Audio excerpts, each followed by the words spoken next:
12 முதல் 12 வரை 20-24. வியாழக்கிழமை. பஞ்சாங்கம்.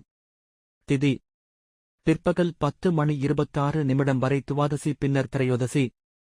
சுக்லபக்ஷ் துவாதசி முற்பகல் 1:09, 12 பிற்பகல் 10:26, சுக்லபக்ஷ் திரையோதசி பிற்பகல் 10:26, 13 பிற்பகல் 7:40. நட்சத்திரம் அஸ்வினி முற்பகல் 9:52 வரை, பிறகு பரணி. அஸ்வினி 11 முற்பகல் 11:48, 12 முற்பகல் 9:52, பரணி 12 முற்பகல் 9:52, 13 முற்பகல் 7:50.